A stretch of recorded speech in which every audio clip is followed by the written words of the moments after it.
Voici l'état dans lequel se trouvait ce jeudi le pont d'Egbessia, situé à quelques microns de l'aéroport de Conakry. Cette situation a été provoquée par les fortes pluies qui se sont abattues sur la capitale dans la nuit de mercredi à jeudi. Véhicules et piétons, nul ne pouvait se frayer un chemin, obligeant ainsi les automobilistes à rebourser pour emprunter la transversale menant le rond-point de Bambeto, créant d'énormes embouteillages. Pour se défendre, le parti au pouvoir, à travers sa cellule de communication, accuse le chef de file de l'opposition d'être le principal responsable de ce blocage. Ils estiment que ce pont a été construit pendant que ce dernier était aux affaires. Kalimodou Yansane, l'un des fidèles de Cellou Dalein Diallo, n'a pas tardé à répliquer aux attaques. Il faut demander au RPG d'aller d'abord s'interroger sur le pont Kaka qui vient d'être fait.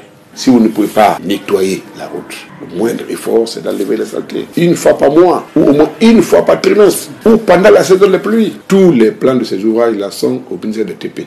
Si vous allez les consulter, vous verrez que tout a été fait conformément aux plans qui sont là.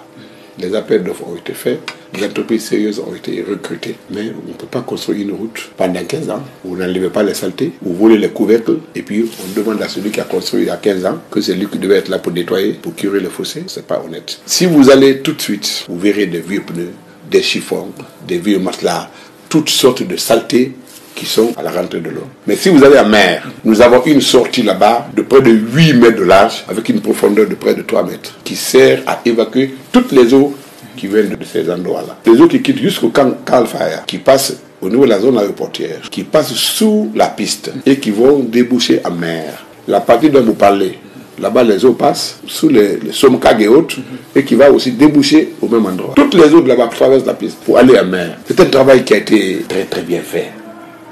Les trucs que vous voyez là reçoivent l'eau qui est du bassin, qui est au voisinage du pont.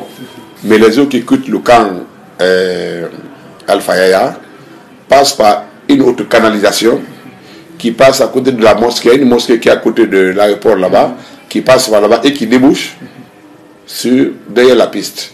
Pas sur la piste et qui passe. Le truc que vous avez vu là, il reçoit simplement l'eau qui tombe sur le pont et aux alentours du pont, qui passent par ce trou-là, et qui sont évacués sur les grands canaux et qui continuent en mer. Mais si vous voyez le voisinage là-bas, vous verrez que tous les endroits, là où l'eau passe, il est bouché, là où l'eau va, c'est bouché. Qu'est-ce qu'on fait? C'est une affaire d'entretien. Si vous ne vous lavez pas, qu'est-ce qui va se passer? Si vous ne vous brossez pas les dents, vos dents vont tomber.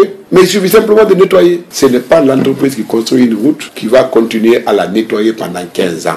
Les ouvrages sont garantis 1 an après la construction. L'entreprise est là pour surveiller. Après, c'est garanti 10 ans, ce qu'on appelle garantie décennale. Mais lorsque un ouvrage fait plus de 10 ans, il fait 15 ans. A rappelé qu'à chaque saison de pluie, ce passage est bloqué par des inondations répétées. Pour cause, les canaux d'évacuation des eaux pluviales sont bouchés, comme la plupart dans la capitale.